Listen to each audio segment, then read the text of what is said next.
Guys, my name is Ropa and welcome to today's lesson. Today we're going to be talking about rounding off numbers.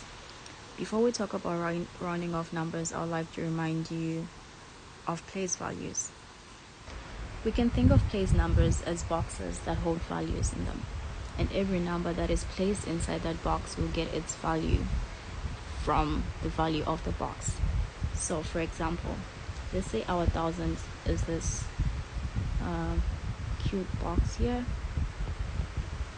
Every number that is going to be placed in this box will get the value of 1,000.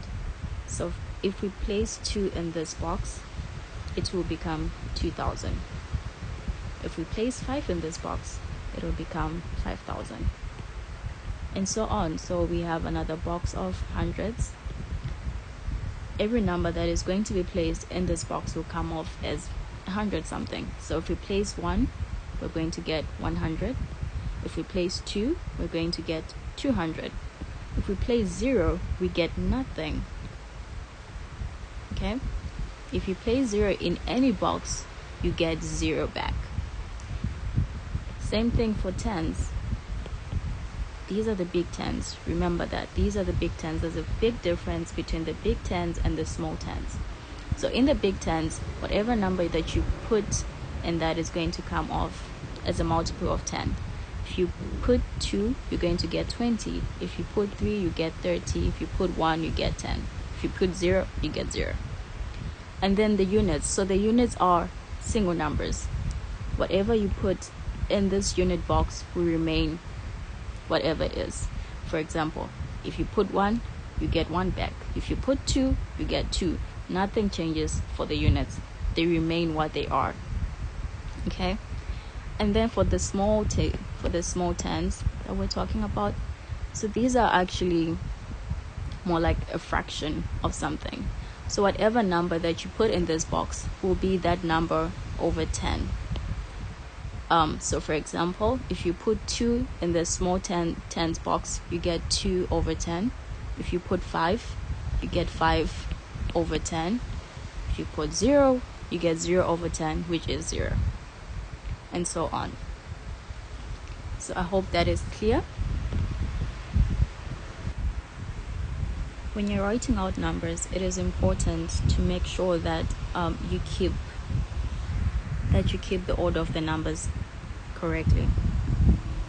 For example, if we look at the number we have here, let's look at the first 4 digits, which are like 2020, right? If I write 2020 like this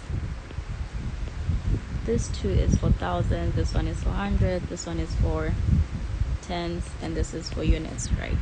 But if I do not keep the order of the numbers correctly, I could write 220, and this is no longer 2020, right? It is now 2,200, because now our value for hundreds has changed from 0 to 2.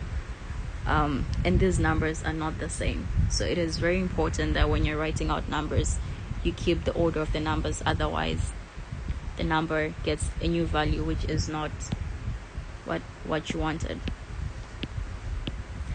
Another thing to take note of is any number that comes after the units, which are these guys here, follows a decimal point. So in this case, since we say this is a fraction, and if we do not want to write in a fraction form, we have to write it in a decimal point form. So this number would become 20.701. Okay. And I'm realizing I've been saying 2020, which is not the right thing.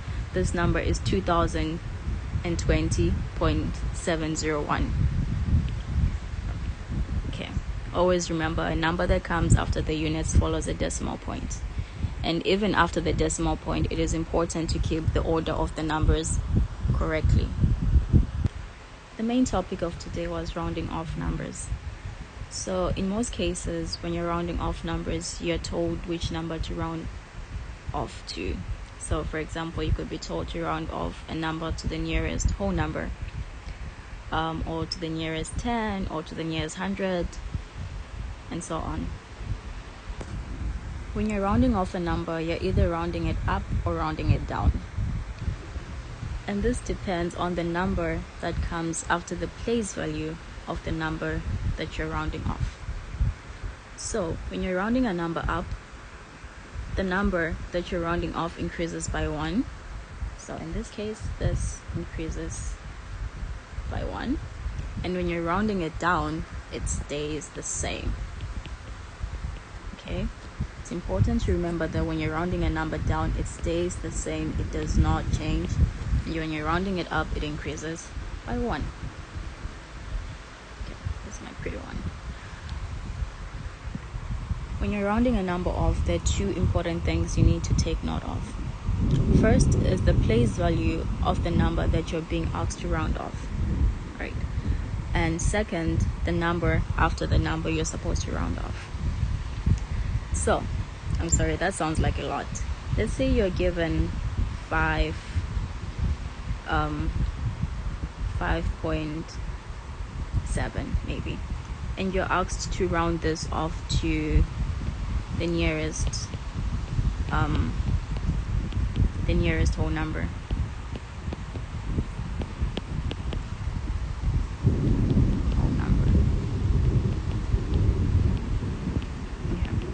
So now you need to determine what the place value of whole numbers is.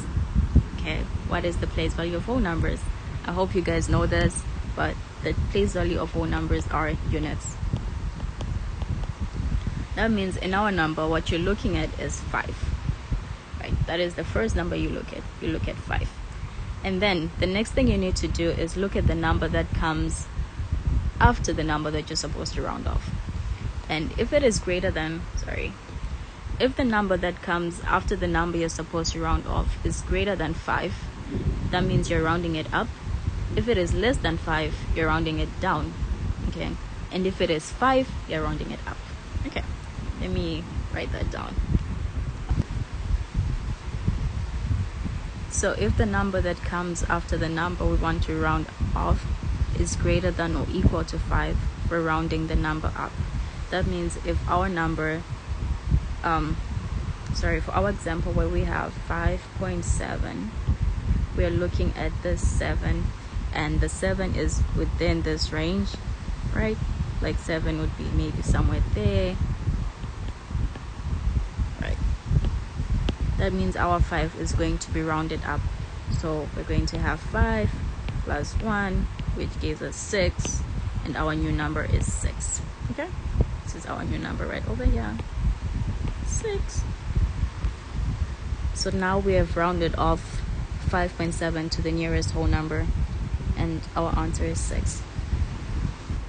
But let's say we had 5.3 instead of 5.7, and we're asked to round off 5.3 to the nearest whole number.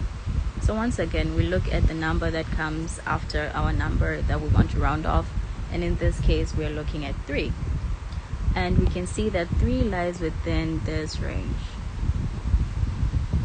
and 3 would be here. 3 is smaller than 5. That means we're rounding off 5.3, we're rounding it down, So remember, when we're rounding a number down, this value does not change. We are not taking away 1 from it. It remains what it is. So rounding 5.3 off would mean rounding it down. That means our new number is going to be 5. And we have successfully rounded off 5.3 to the nearest whole number, and our answer is 5. And now, so the same concept applies for numbers with different place values. Let's say we're asked to round off 25. Let's say we're asked to round off 25 to the nearest 10, right? So this is the place value, right? This place value of here is 10. So this is the number we're rounding off. We're rounding off to, and we look at the number before it, and it's 5. That means 25 becomes 30. We increase 2 by 1, and our new number is 30. And if we're asked to round off 33 to the nearest tens, again, this is the place value of 10, so we're looking at this number. This is the number we wish to round off, which is 3. And then we also look at the number that comes after the number we want to round off, which is 3 again. Now 3 is smaller than 5. That means we are going to be rounding 33 down. Remember, when you're rounding it down, this number does not change, so our final answer is 30 again. Let's say we're asked to round off 1,465 maybe to the nearest hundreds. Okay, so this is the place value of hundreds. So yeah, so we're looking at 4, and we look at the number that comes after the hundreds. We're looking at 6. Now 6 is greater than 4, so that means we're rounding the number up and not down. When we round 1,465 up, it becomes 1,500. Okay, so it's always the same thing. Look at the number